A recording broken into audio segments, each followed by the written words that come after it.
Oke, selamat malam. Kembali lagi bersama channel Davaismu. Untuk segmen selanjutnya adalah eh, pembahasan yang kita lanjutkan dari segmen sebelumnya. Narasumber kita masih Kang David Ataki ya.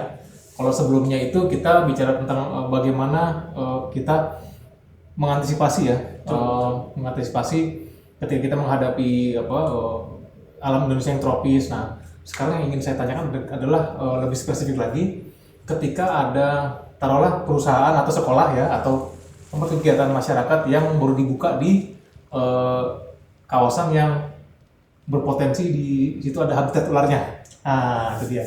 Jadi gimana supaya ada perlindungan di lingkungan itu, Kang Ataki, silakan.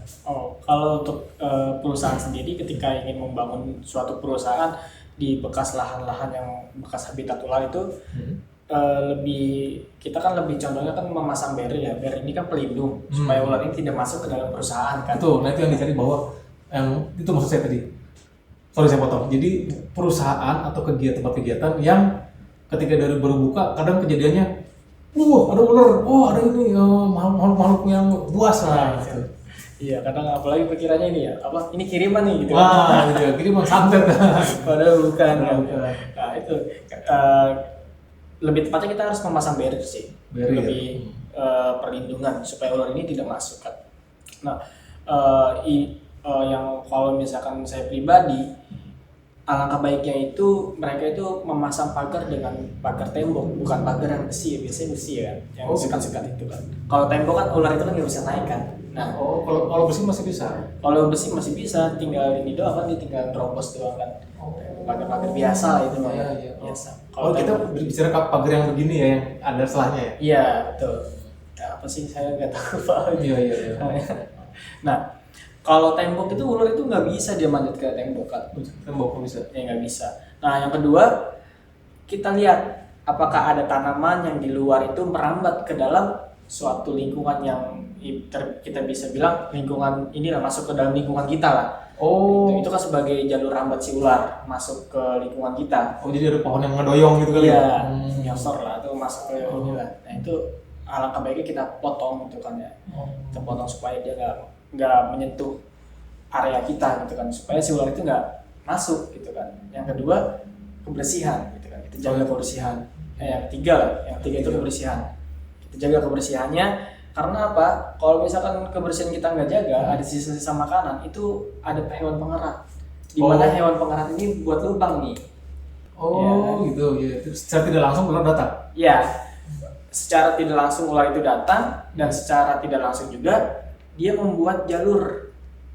Jadi nanti di pagarnya itu dibuat lubang kan. Jadi hewan pengerat ini kan membuat lubang kan. Menggali. Ya, nah itu jadi potensi ular itu masuk juga lewat dari lubang tersebut. Makanya bisa muncul tiba-tiba di mana gitu. Iya. Nah itu makanya kita harus jaga kebersihan juga, tidak membiarkan di lingkungan perusahaan kita atau tempat sekolah kita itu berantakan. Gitu kan ya. Biasanya kalau ada barang-barang berantakan itu dia itu menciptakan suatu ruangan. Nah ruangan tersebut digunakan oleh ular. Nah itu. Nah, yang kita takutkan ya dia bertelur di situ. Ngeri juga tuh. Kan ngeri juga. Jadi ketika barang-barang itu berantakan tuh dia akan jadi tempat yang nyaman buat ular untuk. Betul. Gitu. Ini ada satu pertanyaan lagi nih yang kembali ke pagar tadi. Bukankah setahu saya king cobra itu bisa memanjat sancak juga bisa memanjat tembok? Mereka itu punya inilah ketinggian tersendiri ya. Jadi kalau misalkan tingginya 2 meter. Ya 2 meter nggak mungkin dia. Nggak mungkin. Jadi ular itu kalau mau naik ke atas itu nggak bisa langsung lurus ke atas, itu nggak bisa. Dia itu harus punya penumpang lah buat si dia itu naik merambat ke atas gitu. Jadi nggak secara langsung nggak seperti itu ular itu nggak. Nah kalau ada dahan rambat yang buat membantu dia naik ke atas itu bisa juga jadi kemungkinan si ular itu naik ke atas. Makanya mendingan di benteng tinggi, terus bentengnya juga kalau bisa jangan ada yang pohon yang menyentuh situ, yang pokoknya bisa jadi ular itu transportasi dia lah situ ya. Ya betul. Jadi terus tadi yang saya tuh kewangian, kebersihan. Nah, saya jadi ingat dengan wewangian. Katanya ular itu takut sama yang wangi-wangi. Betul, ular itu takut sama yang namanya wangian. Karena apa? Ular itu memiliki Jacobson.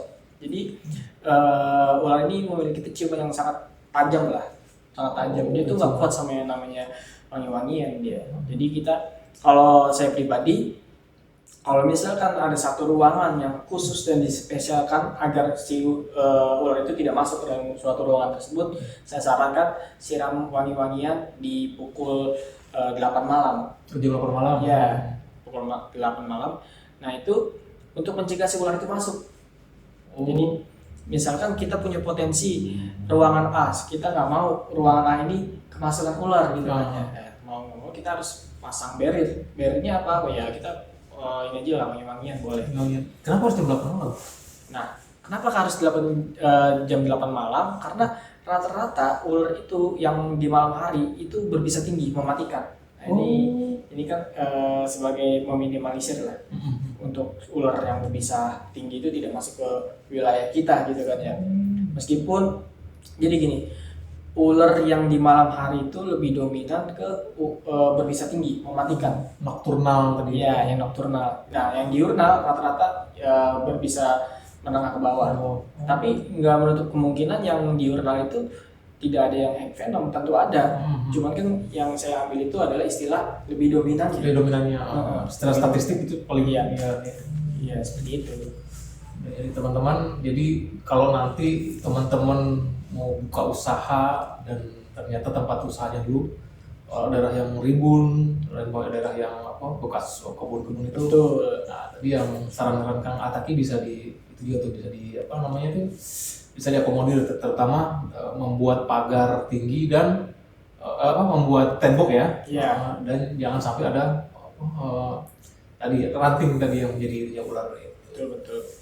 Jadi terima kasih untuk Kang Ataki udah dikasih lagi tips yang lebih mendagingnya itu.